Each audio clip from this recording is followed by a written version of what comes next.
नमस्कार, good morning, सबको जोहार। आप देख रहे हैं बिहाने खबर। झारखंड की तमाम खबरों के साथ हाजिर हूँ मैं। भारत में टिकटॉक समेत 59 चाइनीज ऐप्स पर लगा पूरी तरह से प्रतिबंध। 24 घंटे के अंदर गूगल प्ले स्टोर और ऐप स्टोर से हो जाएंगे ये सारे ऐप डी लिस्टेड। जी हाँ, केंद्र की मोदी सरकार ने एक बड़ा फैसला लेते हुए टिकटॉक, यूसी ब्राउज़र, हेलो, लाइकी, क्लीन मास्टर, शेंडर, हैगो, स्वीट सेल्फी जैसे चाइनीज ऐप्स को बैन कर दिया है। 59 चाइनीज ऐप्स को बैन कर दिया गया है। इन ऐप्स पर लंबे समय से ये आरोप लगाए जा रहे थे कि ये डेटा को स्टोर कर दुश्मन देश चाइना भेजा करते हैं। तो वहीं कुछ ऐप्स ऐसे भी थे जो देश की संप्रभुता, अखंडता और राष्ट्रीय सुरक्षा के लिए खतरा बने हुए थे। बताया जा रहा है कि 24 घंटे के अंदर ये सारे ऐप्स गूगल प्ले स्टोर और आईफोन के ऐप स्टोर से डी लिस्टेड कर दिए जाएंगे, जिसके बाद कोई भी इन ऐप्स को भारत में इस्तेमाल नहीं कर पाएगा। माना जा रहा है कि सरकार बहुत पहले ही इन ऐप्स को बैन करने का निर्णय ले चुकी थी, किंतु सरहद पार हुए हिंसक झड़प में 20 सैनिकों के शहीद होने की घटना ने आग में घी का काम किया और सरकार अंततः इन्हें बैन करने को मजबूर हुई। झारखंड में मैट्रिक की कॉपियों की जांच हुई पूरी। इंटर का मूल्यांकन कार्य अंतिम पड़ाव में। इस सप्ताह जारी हो सकता है झारखंड में मैट्रिक और इंटर का रिजल्ट। जी हां, झारखंड में मैट्रिक और इंटर के विद्यार्थियों का रिजल्ट जल्द आने वाला है। जुलाई के पहले सप्ताह में जैक मैट्रिक और इंटर का रिजल्ट जारी कर देगा। जैक के अध्यक्ष अरविंद कुमार सिंह ने खुद कहा है कि जुलाई के प्रथम सप्ताह में रिजल्ट आ जाएगा। जैक के वर्ष 2020 के रिजल्ट ऑनलाइन जारी किए जाएंगे। साथ ही विद्यार्थी अपना रिजल्ट एसएमएस के जरिए भी मंगा सकते हैं। जैक का रिजल्ट आमतौर पर आधिकारिक वेबसाइट www.jac.jharkhand.gov.in पर उपलब्ध होती है। केंद्र सरकार ने भी लॉकडाउन को 31 जुलाई तक के लिए बढ़ाया। नहीं खुलेंगे स्कूल, कॉलेज, मेट्रो सेवाएं और सिनेमा हॉल भी रहेंगे बंद। जी हां, बीते दिन लॉकडाउन को लेकर केंद्र सरकार की ओर से नए दिशा निर्देश जारी किए गए। इसके नए स्वरूप अनलॉक 2 की घोषणा करते हुए सरकार ने स्पष्ट किया कि कंटेनमेंट जोन के लिए बंदिशें 31 जुलाई तक के लिए जारी रहेंगी और स्कूल, कॉलेज, मेट्रो सेवाएं, अंतर्राष्ट्रीय उड़ान सेवाएं, सिनेमा हॉल, स्विमिंग पूल, बार और थिएटर अभी बंद रहेंगे। हालांकि केंद्र सरकार के इस ताज़े लॉकडाउन के नियमों का झारखंड पर कोई विशेष असर नहीं होगा। बता दें कि झारखंड में पहले से ही 31 जुलाई तक की लॉकडाउन बढ़ा दी गई है। वहीं प्रधानमंत्री मोदी आज शाम 4 बजे देश को संबोधित करते हुए अपने विचार प्रस्तुत करेंगे। सूत्रों के अनुसार राष्ट्र के संबोधन में मोदी आज कुछ महत्वपूर्ण फैसलों की घोषणा कर सकते हैं। झारखंड की गोल्डन गर्ल और जानी मानी तीरंदाज दीपिका कुमारी आज बंधेंगी विवाह बंधन में। पश्चिम बंगाल के तीरंदाज साथी अंतनु दास के साथ लेंगी 7 फेरे। रांची के रातू स्थित दीपिका के आवास पर कई दिनों से विवाह समारोह की तैयारियां चल रही हैं। तमाम रस्मों के संपन्न होने के बाद आज वो अंतनु दास के साथ परिणय सूत्र में बंध जाएंगी। हालांकि लॉकडाउन की वजह से शादी में विशिष्ट 50 मेहमानों को ही आमंत्रित किया गया है। विवाह समारोह में मुख्यमंत्री हेमंत सोरेन, राज्यपाल द्रौपदी मुर्मू, पूर्व मुख्यमंत्री अर्जुन मुंडा, आजसू नेता सुदेश महतो के साथ साथ धोनी एंड फैमिली को भी शादी समारोह में न्योता दिया गया है। विवाह समारोह में बाकायदा मास्क और सैनिटाइजर की भी व्यवस्था की गई है। वहीं दीपिका ने स्पष्ट किया है कि विवाह समारोह में सरकारी निर्देशों का पालन करते हुए 50 लोगों को ही आमंत्रित किया गया है।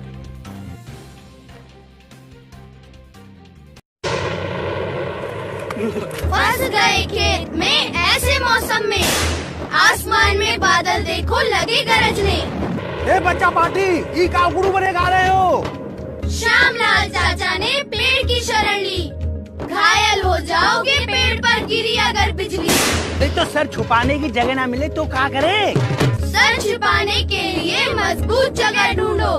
कुछ ना अगर दिखे तो बन जाओ गुरु, बन जाओ गुरु। जब भी बादल की गरज सुनाई दे और आसपास कोई मजबूत छत वाली जगह न दिखाई दे तो तुरंत कान पर हाथ रखकर और एड़ियों को जोड़कर बैठ जाएं और ध्यान रखें एड़ियां जुड़ी हुई हों। बिजली का खतरा ऊंचे पेड़, बिजली के खंभों, तारों और पानी में ज्यादा होता है, इसलिए इन सब से दूर रहें। तैयारी में ही समझदारी। राष्ट्रीय आपदा प्रबंधन प्राधिकरण द्वारा जनहित में जारी। तंगहाली से जूझते हुए सब्जी बेचने को विवश एक और एथलीट की सरकार ने की मदद। वॉकर में कई पदक हासिल कर चुकी रामगढ़ की गीता कुमारी को उपायुक्त संदीप कुमार ने जरूरी सुविधाओं के साथ सौंपा 50,000 रुपए का चेक। जी हां, रामगढ़ के वेस्ट बोकारो घाटों की गीता कुमारी, जो राज्य स्तरीय कई प्रतियोगिताओं में गोल्ड मेडल भी जीत चुकी हैं, आर्थिक तंगी के कारण घाटों में माता पिता के साथ सब्जी बेचने को विवश थी। मीडिया में खबर आने के बाद सीएम हेमंत सोरेन ने रामगढ़ उपायुक्त को मामले पर संज्ञान लेने को कहा, जिसके बाद उपायुक्त ने गीता को 50,000 रुपए की आर्थिक सहायता भेंट की। साथ ही गीता को स्पोर्ट्स में कुछ और अच्छा कर सके, इसके लिए उन्हें टाटा स्टील के कॉरपोरेट सोशल रिस्पॉन्सिबिलिटी फंड से हर एक महीने 3,000 रुपए का स्टाइपेंड भी देने की घोषणा की। मुख्यमंत्री हेमंत सोरेन ने झारखंड लोक सेवा आयोग द्वारा छठी संयुक्त सिविल सेवा परीक्षा 2016 में सफल अभ्यर्थियों की अनुशंसा को मंजूरी दी।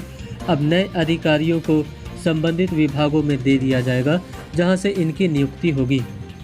जी हां, छठी सिविल सेवा परीक्षा में कुल 326 पदों के लिए अभ्यर्थियों की अनुशंसा की गई है।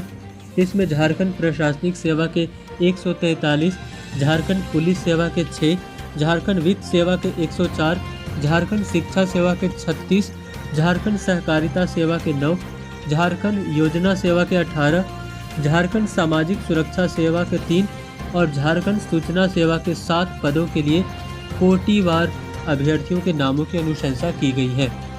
सफल अभ्यर्थियों में 73 महिलाएं भी शामिल हैं। आपको बता दें कि छठी जेपीएससी की परीक्षा की प्रक्रिया 2016 में शुरू की गई थी। प्रारंभिक परीक्षा की 3 बार रिजल्ट निकालनी पड़ी थी। 2019 में मुख्य परीक्षा हुई।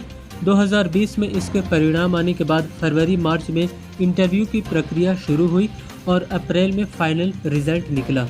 छठी जेपीएससी में प्रारंभिक परीक्षा के रिजल्ट आने के बाद से लेकर अंतिम परिणाम आने तक विवादों से भी नाता रहा। क्वालिफाइंग पेपर, अधिक अंक वाले लोगों को उचित सेवा नहीं मिलने से लेकर अन्य मामलों पर अभ्यर्थी झारखंड हाई कोर्ट गए हैं, जहां मामले की सुनवाई जारी है। कार्मिक विभाग ने मुख्यमंत्री के पास अनुशंसा की थी, जिसके बाद सीएम हेमंत सोरेन ने इसे मंजूरी दे दी है। अब जल्द इन अधिकारियों की नियुक्ति प्रक्रिया शुरू कर दी जाएगी।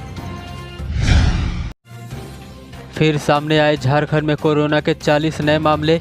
कुल कोरोना मरीजों की संख्या झारखंड में बढ़कर हुई 2,426। वहीं कोरोना से बीते दिन 2 और लोगों की गई जान। जी हां, झारखंड में बीते दिन 40 नए कोरोना पॉजिटिव मिले हैं। वहीं राज्य में 2 लोगों की इस संक्रमण से मौत हो गई है। मरने वालों में एक हजारीबाग का और दूसरा गिरिडीह जिले का है। इसके साथ ही राज्य में कोरोना से अब तक 16 लोगों की मौत हो चुकी है। अच्छी खबर यह है कि सोमवार को 52 लोग स्वस्थ भी हुए। सोमवार को मिले 40 नए मामलों के साथ राज्य में कोरोना संक्रमितों की कुल संख्या बढ़कर 2,426 हो गई है। बीते दिन 40 जो नए मामले मिले कोरोना के, उसमें रांची से 14, देवघर से 1, धनबाद से 2, पूर्वी सिंहभूम से 11, गढ़वा से 2, हजारीबाग से 1, कोडरमा से 1, लोहरदगा से 2, साहेबगंज से 1, सरायकेला से 2 और सिमडेगा से 3 मामले मिले हैं। राज्य में एक्टिव केसों की संख्या अभी 566 है और अब तक 1,845 लोग संक्रमित जो थे वह स्वस्थ होकर घरों को जा चुके हैं। बात अगर एक्टिव केस की करें तो बोकारो में अभी 16, चतरा में 6, देवघर में 12, धनबाद में 41, दुमका में 3, पूर्वी सिंहभूम में 164, गढ़वा में 6, गिरिडीह में 24, गोड्डा में 1, गुमला में 44, हजारीबाग में 54, जामताड़ा में 8, खूंटी में 2, कोडरमा में 33, लातेहार में 5, लोहरदगा में 13, पाकुड़ में 1, पलामू में 1, रामगढ़ में 8, रांची में 59, साहेबगंज में 6, सरायकेला में 21, सिमडेगा में 23 और पश्चिमी सिंहभूम में 17 एक्टिव केस हैं। बाकी लोग स्वस्थ होकर घरों को लौट चुके हैं।